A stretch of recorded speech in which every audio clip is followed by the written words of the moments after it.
Kavaye muyanti yat surayaha tejo varimedam yata vinimayo yatra trisargo mesha damna swena sada nirasta kuhakam satyam param dimahi.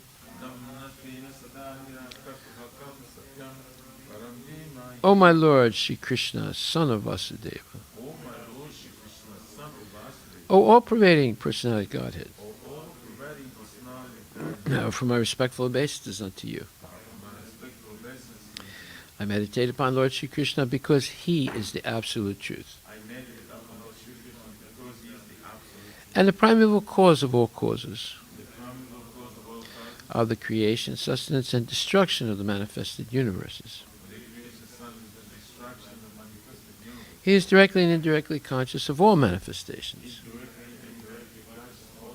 And he is independent because there is no other cause beyond him. It is he only who first imparted the Vedic knowledge unto the heart of Brahmaji, the original living being.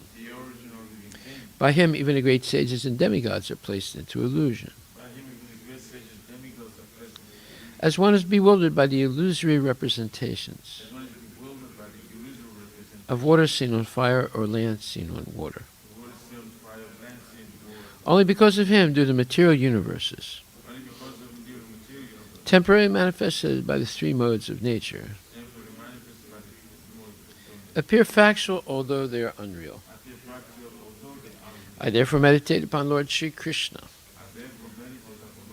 who is eternally existent in the transcendental abode, which is forever free from the illusory representations of the material world.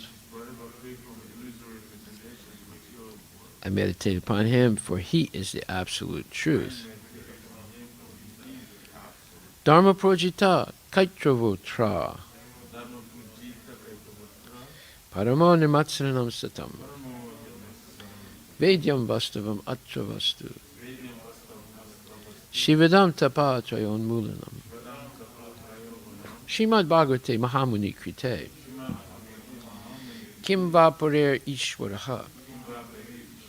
Sadyo hridi avarudyate tra. Kriti bihi susursubhistakshanat. Completely rejecting all religious activities which are materially motivated. This Bhagavata Purana propounds the highest truth, which is understandable by those devotees who are fully pure in heart. The highest truth is reality distinguished from illusion for the welfare of all. Such truth uproots the threefold miseries. This beautiful Bhagavatam, compiled by the great sage Vyasadeva in his maturity, is sufficient in itself for God realization. What is the need of any other scripture? As soon as one attentively and submissively hears the message of Bhagavatam, by this culture of knowledge, the Supreme Lord is established within his heart. Nigama kalpatarur galitam phalam sukamakad amrita dravya samyutam Pibata Bhagavatam Rasam Alayam Mahur Ahorasika Bhuvibhavakaha. O expert and thoughtful men, relish Srimad Bhagavatam, the mature fruit of the desire tree of Vedic literatures. It emanated from the lips of Sri Sukadeva Goswami. Therefore, this fruit has become even more tasteful, even though its nectarian juice was already relishable for all, including liberated souls. Shinvatam swakata Krishna punya shravana kirtana hridyantak sto abhadrani vidu noti shuhitsatam. To hear about Krishna from Vedic literatures or to hear from him directly through the Bhagavad Gita, is itself righteous activity.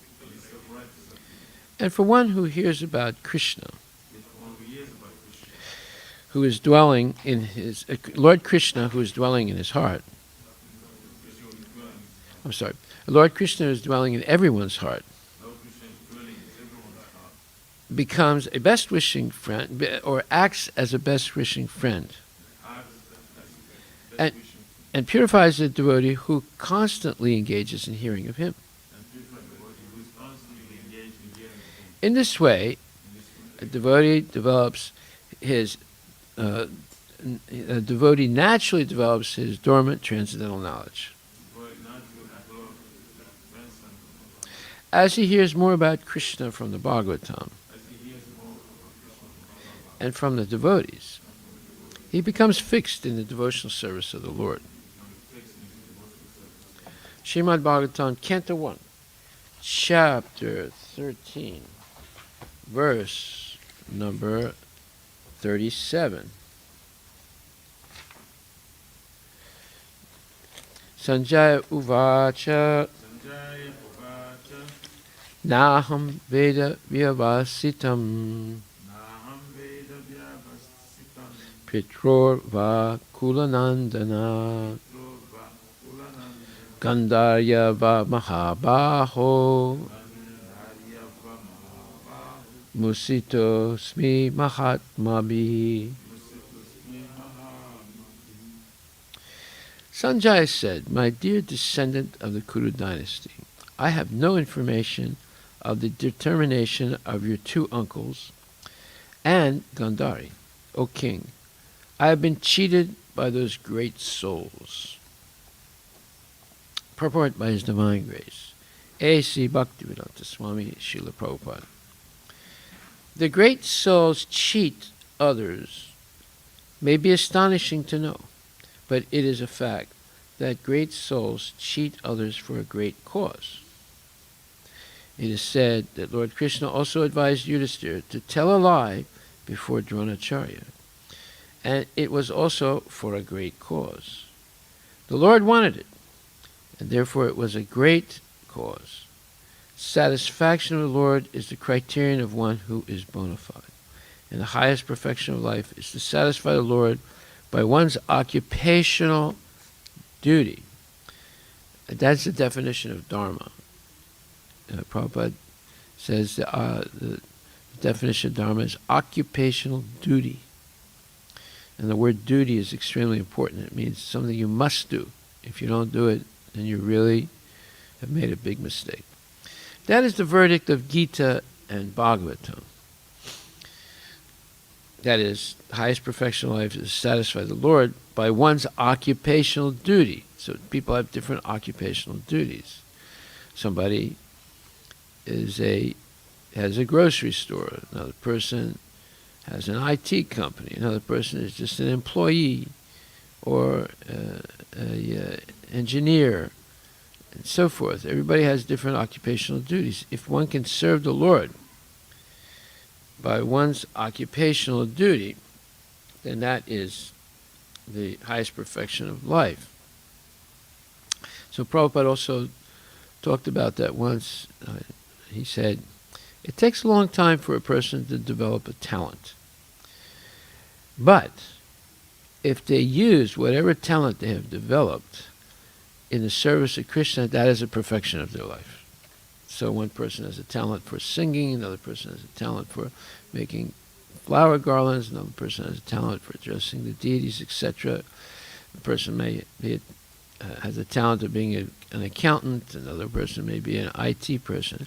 If they use that talent in the service of Krishna, that is the perfection of their life. So he says, that is the verdict of Gita and Bhagavatam. And there's a note. Yata parvati bhutanam yena sarvam vidam tatam swakarmana tamabhyarcha siddhim bindanti manavas, 1846. And Srimad Bhagavatam, atak pumbir dvijasrestas varnasrama vibhagasavahas onistitasya dharmasya samsiddhin haritashanam. So these two verses are very important because they say yatak parvati bhutanam yena sarvam idam tatam. Swakarmana. Swakarmana means what is your natural proclivity for work. And so, therefore, this verse says that yatak parvati bhutanam, that according to whatever work you're doing, if you can engage that in the service of Krishna, you can attain perfection of life. So this is the Bhagavad Gita. What verse is that? Oh, 46, I'm sorry. So it says, by worship of the Lord, who is the source of all beings, and who is all-pervading, a man can attain perfection through performing his own work. So the key component is worshiping the Lord. So in the purport, Prabhupada says, as stated in the 15th chapter, all living beings are fragmental parts and parcels of the Supreme Lord. Thus the Supreme Lord is the beginning of all living entities. This is confirmed in the Vedanta Sutra, Janmadasayata. The Supreme Lord is therefore the beginning of life of every living entity. And as stated in the 7th chapter of Bhagavad Gita, the Supreme Lord, by his two energies, his external energy and internal energy, is all-pervading. Therefore, one should worship the Supreme Lord with his energies. So the material world is his energy. Generally, the Vaishnava devotees worship the Supreme Lord with his internal energy. His external energy is a perverted reflection of the internal energy. The external energy is a background, but the Supreme Lord, by the expansion of his plenary portion as Paramatma, is situated everywhere. He is the super soul of all demigods, all human beings, all animals, everywhere. One should therefore know that as part and parcel of the Supreme Lord, one has his duty. See, notice the word duty. To render service unto the Supreme. Everyone should be engaged in devotional service to the Lord in full Krishna consciousness. That is recommended in this verse. Everyone should think that he is engaged in a particular type of occupation by Hrishikesha, the master of the senses, and by the result of the work in which one is engaged. So the result of the work in one case can be money. In another case, it can be a talent that can be employed in the service of the Lord. So it says here, and by the result of the work in which one is engaged, the Supreme Personality of Godhead, Sri Krishna, should be worshipped. If one thinks always in this way, in full Krishna consciousness, then, by the grace of the Lord, okay, Adidev, give him before he leaves. By the grace of the Lord, he becomes fully aware of everything. That is the perfection of life. The Lord says in Bhagavad Gita 12:7, Te samaham samudarta. The Supreme Lord himself takes charge of delivering such a devotee. That is the highest perfection of life. In whatever occupation one may be engaged, if he serves the Supreme Lord, he will achieve the highest perfection. So there's two ways of serving the Lord by your occupation. One is by the occupation itself, and the other is by the result of the occupation, which means the money or whatever you obtain from that occupation. Or you can do both. So I remember when I first started a business in France, I used Krishna's picture on all my products, right? And I had some little explanation of who Krishna is. So although I was selling thousands and thousands of products, I was trying to preach with the product.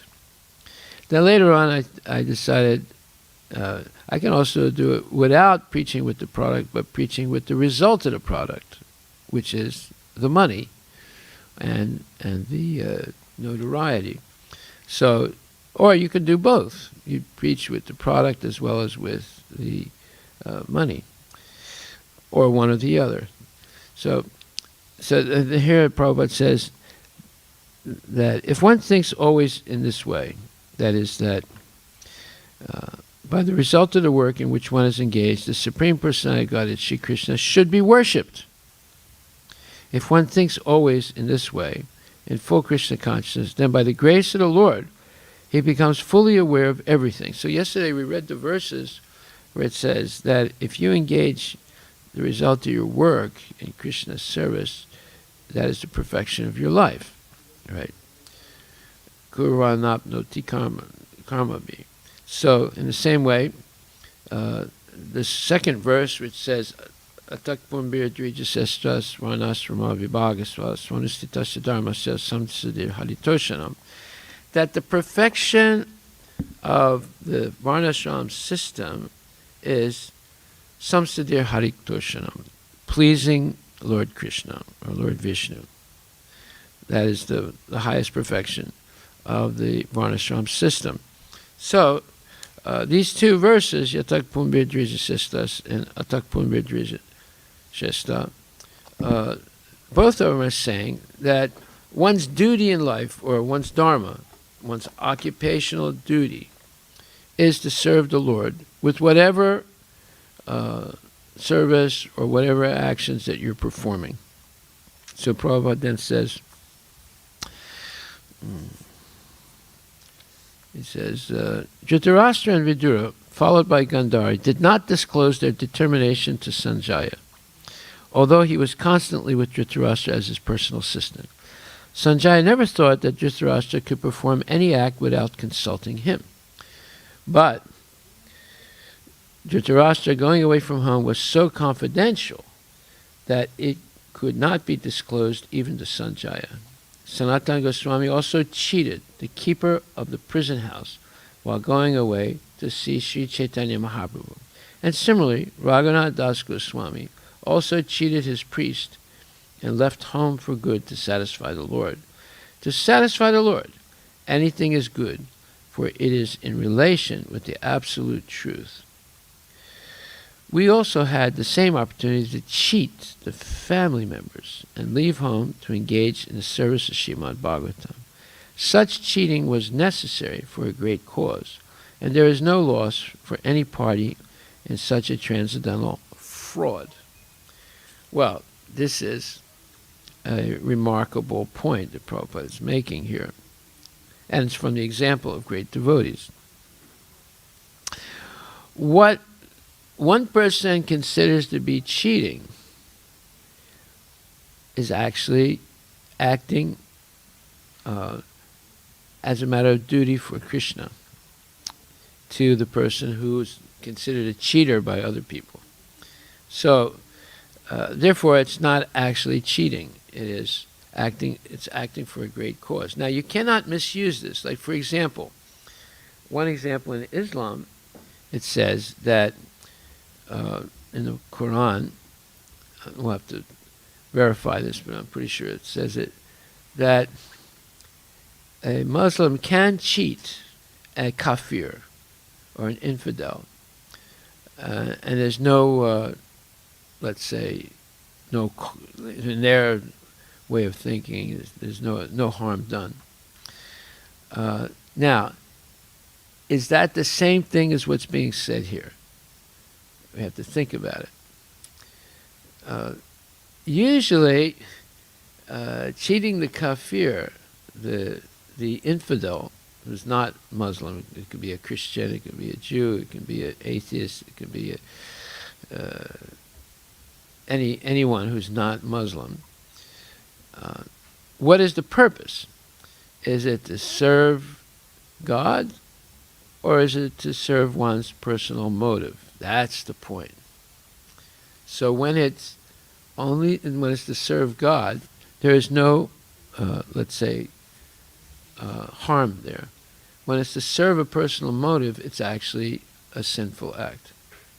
It's actually cheating in the worst sense.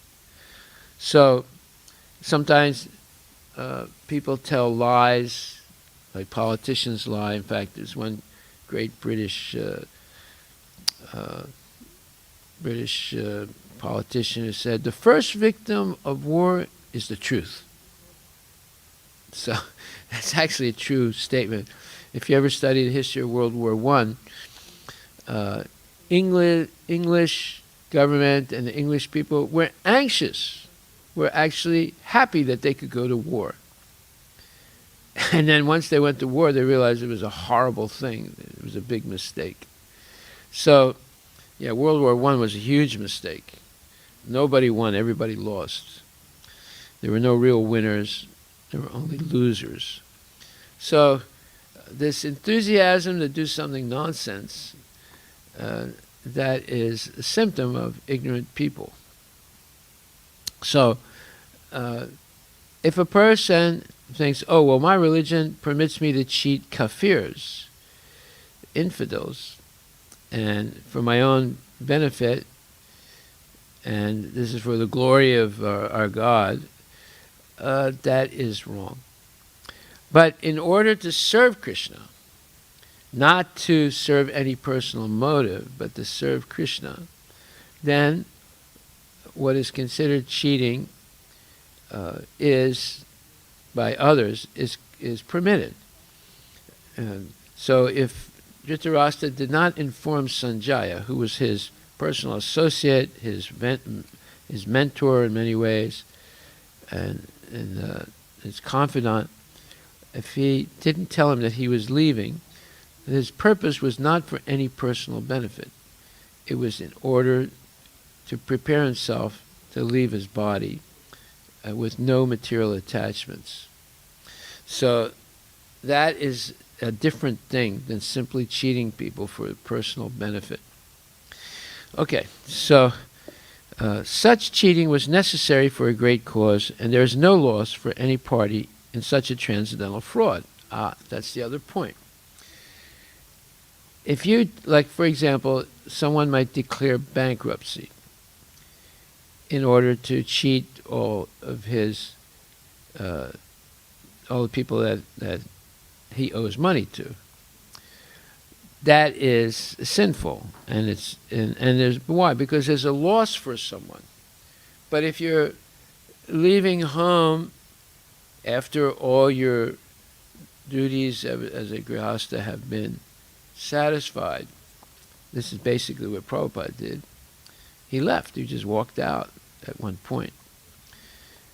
But that's after his kids were married and his wife was taken care of and so forth. So that is different because no one is actually harmed. The wife was not harmed. The kids were not harmed. No one was harmed. And Prabhupada undertook a full life of austerity and sacrifice to spread Krishna consciousness. Actually, people were benefited. That's different than declaring bankruptcy in order not to pay your suppliers, because you're harming someone there. See?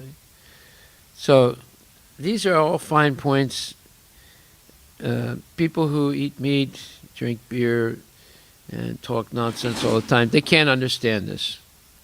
But someone who is Krishna conscious, they can understand that anything done sincerely for Krishna and without harming anyone else is not a sinful act, or it's not something that's considered bad or cheating or whatever. As Prabhupada says here, such cheating was necessary for a great cause, and there was no loss for any party in such transcendental fraud. Srila Prabhupada Ki Jai. Are there any questions anyone would like to ask?